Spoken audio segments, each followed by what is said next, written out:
Assalamualaikum warahmatullahi wabarakatuh.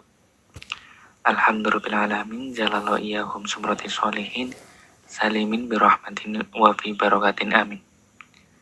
Kami dari kelompok 3 akan mempresentasikan hasil diskusi kami yang berjudul pinjaman online, yang beranggotakan 1 Adita Nurfitriana, 2 Melin Alfiatu, 3 saya sendiri Sukrufin, 4 Erika Berliana, 5 Vicky Wulan, 6 Laili Sapitri, 7 Sigit Prasetyo, dan 8 Bella Permata Ivan. Langsung saja ke materi pertama, akan dibacakan oleh Mbak Adita Nurfitriana tentang pengertian pinjaman online.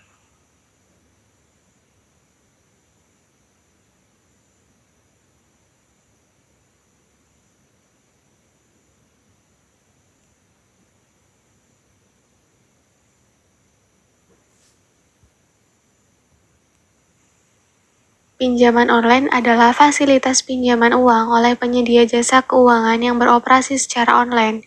Pinjaman online yang langsung cair dan tanpa jaminan merupakan solusi alternatif bagi masyarakat yang membutuhkan dana tunai, tanpa harus mengajukannya secara tatap muka atau secara langsung.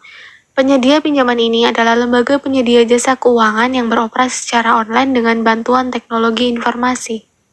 Berlandaskan pada ketentuan pasal 1 ayat 3 POJK nomor 77/2016, vintage pinjaman online atau pinjol ini merupakan penyelenggaraan layanan jasa keuangan yang menjembatani antara pemberi pinjaman dengan penerima pinjaman untuk menggelar perjanjian pinjam-meminjam duit memakai mata uang rupiah secara langsung dengan memanfaatkan media jaringan internet. Eksistensi layanan vintage peer-to-peer lending atau lebih familiar di masyarakat dengan sebutan layanan pinjaman online atau pinjol ini diawasi secara langsung oleh Badan Resmi Otoritas Jasa Keuangan atau OJK. Selanjutnya, aspek akad pinjaman online. Mekanisme serta pedoman pinjaman online pada aplikasi teknologi keuangan atau fintech telah diatur dalam Hukum Undang-Undang Nomor 11 Tahun 2008 tentang Teknologi dan Informasi dan Fatwa Dewan Syariah Nasional Majelis Ulama Indonesia Nomor 117 DSN MUI Tahun 2018 tentang layanan pembiayaan berbasis teknologi informasi berdasarkan prinsip syariah. Dalam pinjaman online setidaknya terdapat jenis-jenis akad yang diperbolehkan dalam teknologi keuangan. Di antaranya yang pertama itu ada mudorobah. Mudorobah yaitu akad kerjasama suatu usaha antara pemilik modal atau sohibul mal yang menyediakan seluruh modal dengan pengelola atau amil atau mudorib, dan keuntungan usaha dibagi di antara mereka sesuai nisbah yang disepakati dalam akad, sedangkan kerugian ditanggung oleh pemilik modal.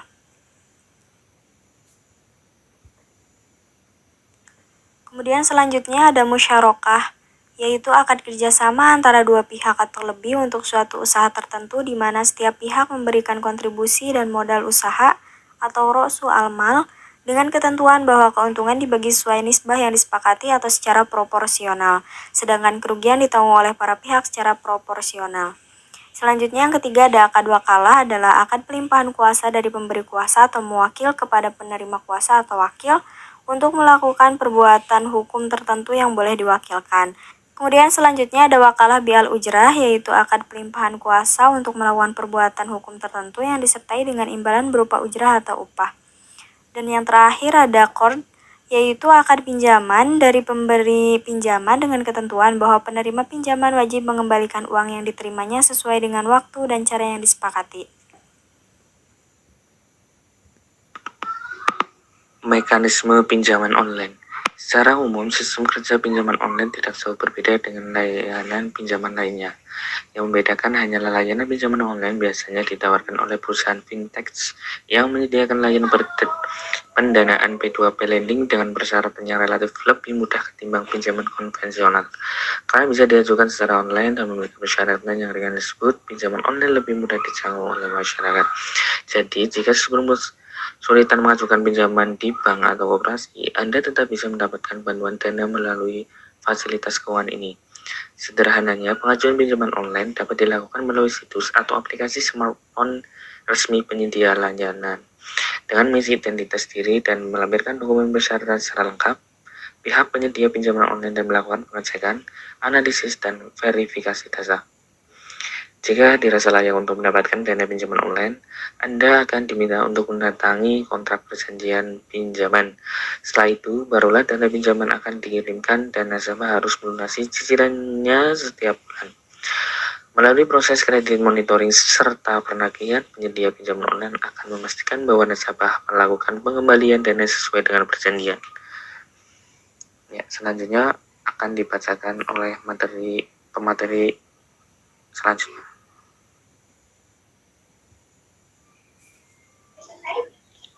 Aplikator pinjaman online. Dalam pengaplikasian layanan pinjam meminjam uang berbasis teknologi, ternyata penempatan dana pada perusahaan teknologi keuangan atau financial teknologi atau fintech, pinjaman atau peer-to-peer, memiliki resiko yang tinggi. Resiko yang muncul dari adanya fintech antara lain adalah tingginya kasus pinjaman macet.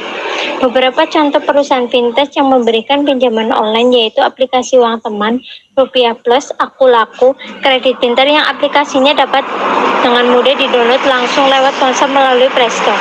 Beragam manfaat dirasakan oleh masyarakat dalam hadirnya lembaga keuangan fintech, terutama berkaitan dengan hadirnya fintech yang bergerak dalam bidang pinjaman online. Dalam sistem perekonomian di Indonesia, yang mana manfaat tersebut diantaranya yakni mempermudah layanan finansial, menolong para pelaksana usaha kecil serta menengah dalam memperoleh modal usaha. Bahkan kehadirannya dirasa mampu meningkatkan taraf hidup masyarakat. Namun dengan berbagai kemudahan yang dapat didapatkan, terdapat beberapa hal yang menjadi hambatan dalam perkembangannya. Hambatan yang ditemui antara lain yakni terpaut resiko yang dialami oleh pemberi pinjaman apabila penerima pinjaman urung dalam melaksanakan pembayaran atas utang-utangnya.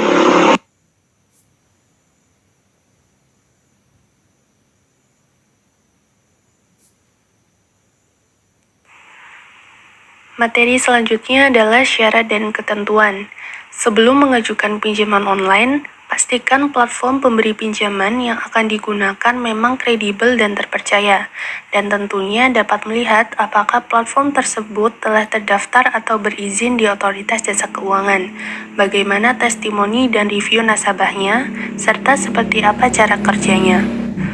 Otoritas Jasa Keuangan telah menghimbau masyarakat untuk selalu menggunakan jasa penyelenggara jasa fintech yang sudah terdaftar dan berizin dari Otoritas Jasa Keuangan, seperti diantaranya PT Pasar Dana Pinjaman, PT Amarta Mikro Fintech, PT Digital Arpa Indonesia, PT Arta Dana Teknologi, PT Indonusa Bara Sejahtera. Kemudian selanjutnya syarat dan ketentuannya diantaranya yaitu yang pertama, sudah cukup umur. Umumnya batas usia untuk melakukan pinjaman online minimal 21 tahun, maksimal 55-60 tahun. Bagi yang masih berstatus siswa meskipun sudah memiliki KTP, jika masih belum 21 tahun maka belum boleh mengajukan pinjaman online. Yang kedua, memiliki pekerjaan. Dalam pinjaman online, harus membayar cicilan pinjaman secara berkala. Setiap penyedia pinjaman online sudah pasti akan menetapkan ini sebagai persyaratan utama. Kemudian yang ketiga adalah data dan dokumen harus lengkap dan asli. Data dan dokumen ini berupa KTP, NPWP, serta slip gaji. Kemudian yang keempat, mengajukan jumlah pinjaman sesuai kemampuan finansial. Pastikan dalam pengajuan jumlah yang sesuai dengan kemampuan keuangan pribadi. Apabila jumlah pinjaman terlalu besar hingga memberatkan, akan terjadi telat membayar. Kemudian apabila telat membayar, cicilan akan dikenai sejumlah denda. Kemudian yang terakhir adalah mempunyai rekening bank. Harus mempunyai rekening bank karena peminjam mengajukan pinjaman secara online, maka dana akan cair dengan cara ditransfer ke bank akun peminjam. Yang selanjutnya ada jaminan. Yang pertama, jaminan syarat. Pinjaman online menawarkan syarat yang mudah dengan pencairan yang cepat. Biasanya syarat tersebut menggunakan KTP, kartu keluarga, NPWP, SIM, nomor telepon, dan memiliki rekening bank. Kemudian, berkas tersebut hanya cukup dengan difoto lalu diunggah. Begitu juga dengan cara pembayarannya yang begitu mudah dengan cara mentransfer antar bank maupun melalui Indomaret atau Alfamart terdekat. Yang kedua ada jaminan konsumen pinjaman online. Ada beberapa regulasi perlindungan konsumen vintage di Indonesia, Otoritas Jasa Keuangan atau OJK. Yang pertama, Pasal 29, Bab 9, Pusat Data berbunyi penyelenggara wajib menempatkan pusat data dan pusat pemulihan secara bencana di wilayah Indonesia. Yang kedua ada Pasal 30, Bab 10, tentang perlindungan dan kerahasiaan data. Yang ketiga ada Pasal 31, Bab 11 tentang edukasi dan perlindungan konsumen. Yang keempat ada Pasal 32 tentang penyelenggara wajib menyampaikan informasi terkini kepada OJK dan konsumen mengenai aktivasi layanan digital. Yang kelima ada Pasal 33 yaitu tentang penerimaan, penundaan ataupun penolakan permohonan layanan. Yang keenam ada Pasal 34 tentang penyelenggara wajib melaksanakan kegiatan untuk meningkatkan literasi dan juga inklusi keuangan. Ya, selanjutnya saya Sigit Prasetyo akan menjelaskan pinjaman online atau vintage perspektif hukum positif. Jadi sebelumnya akan saya paparkan dulu beberapa hukum positif yang mengatur tentang pinjaman kredit secara online atau vintage. Ya, yang pertama menurut hukum positif di Indonesia yaitu Peraturan Bank Indonesia nomor 18/40 PPI 2016 tentang penyelenggaraan pemrosesan transaksi pembayaran. Lalu ada Peraturan Bank Indonesia nomor 19/12 PPI 2017 tentang penyelenggaraan teknologi finansial. Selanjutnya ada Peraturan Anggota Dewan Gubernur nomor 19/14 PADG 2017 tentang ruang uji coba terbatas atau Regulatory Sandbox teknologi finansial. Selanjutnya ada Peraturan Anggota Dewan Gubernur nomor 19/15 PADG 2017 tentang tata cara pendaftaran, penyampaian informasi dan pemantauan penyelenggaraan teknologi finansial. Ya, dari beberapa peraturan tersebut kita bisa ambil simpulan bahwa di hukum positif Indonesia sudah banyak mengatur tentang kredit secara online atau vintage ini. Dan ada beberapa bentuk pihak yang berperan aktif di dalamnya dalam hukum positif, perspektif hukum positif ini. Antaranya ada OJK sebagai pengawas pertama, yaitu OJK, Otoritas Jasa Keuangan. Dan ada yang lain seperti polisi, BI, dan Satgas Waspada Investasi. Selain itu juga kehadiran Satgas Waspada Investasi yang dibentuk berdasarkan keputusan Dewan Komisioner OJK nomor 01-KTK.04/2013 tanggal 26 Juni 2013 sangat penting dan membantu untuk melakukan pengawasan yang intensif karena untuk memerangi atau meminimalisir kredit online atau vintage ini yang ilegal. Jadi semua kredit online di Indonesia harus secara legal melalui Otoritas Jasa Keuangan dan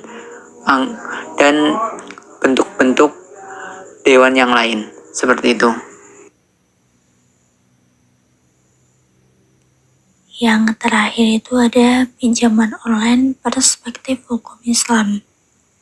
Pinjaman online dalam hukum Indonesia telah diatur dalam Undang-Undang Nomor 11 Tahun 2008 tentang Informasi dan Teknologi, serta diatur dalam Peraturan Otoritas Jasa Keuangan atau OJK Nomor 77/POJK/01/2016 tentang layanan pinjam-meminjam uang berbasis teknologi informasi.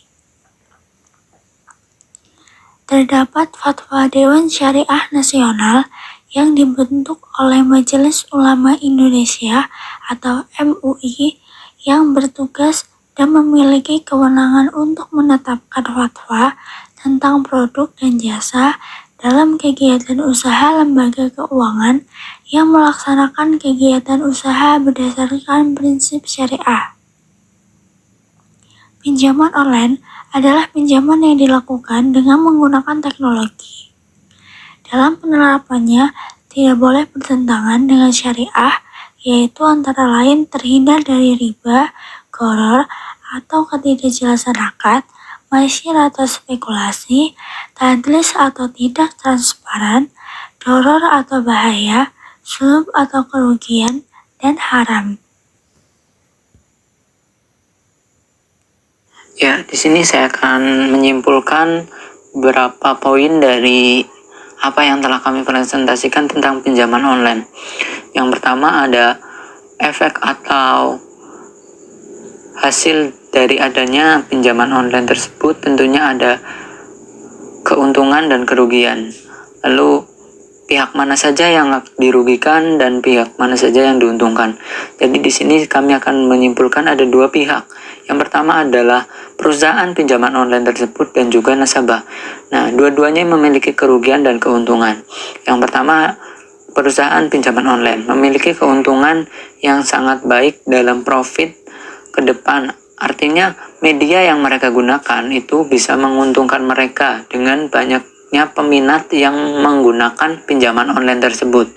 Lalu kerugiannya bagaimana? Kerugian dari perusahaan pinjaman online itu menurut kelompok kami adalah tentang nasabah yang menggunakan data palsu guna melakukan pinjaman online terhadap perusahaan tersebut. Banyak kasus yang terjadi karena kemudahan yang ditawarkan, maka juga ada hal negatif yang ditimbulkan seperti itu. Lalu bagi nasabah bagaimana keuntungan dan kerugiannya? Keuntungan bagi nasabah adalah mereka bisa mendapatkan uang yang cukup banyak dan dalam waktu yang singkat dengan persyaratan yang begitu mudah seperti itu. Lalu bagaimana kerugian dari nasabah? Kita bisa berkaca dalam kasus-kasus akhir ini bahwa pinjaman online ini menimbulkan beberapa masalah, terutama dalam hal penagihan pinjaman online. Banyak kasus yang nasabah rasakan bahwa mereka itu memiliki keluh kesah di mana perusahaan pinjaman online tersebut melakukan penagihan secara kasar dan tidak mengindahkan hak dari nasabah tersebut.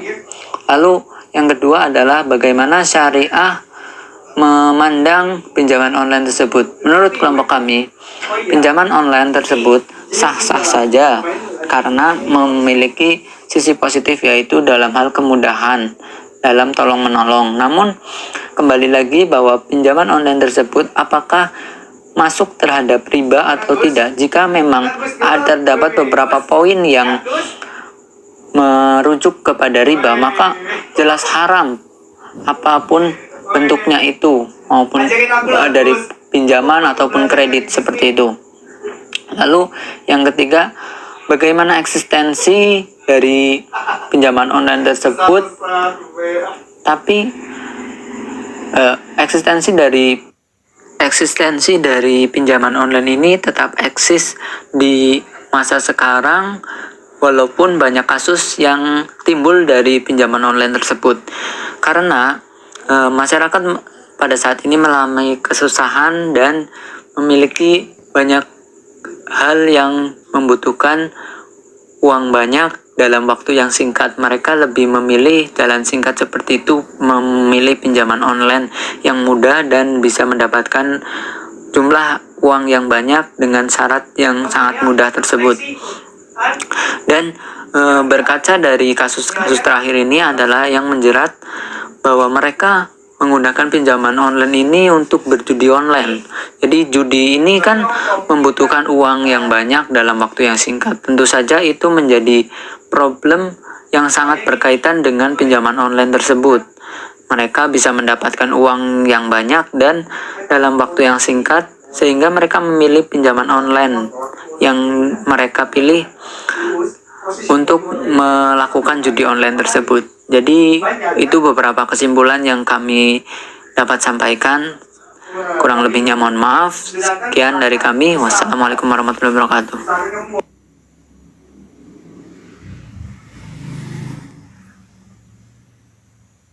Sekian dari kelompok kami. Bila ada kekurangan, kami mohon maaf sebesar-besarnya. Wabillahi taufiq wal hidayah. Wassalamualaikum warahmatullahi wabarakatuh.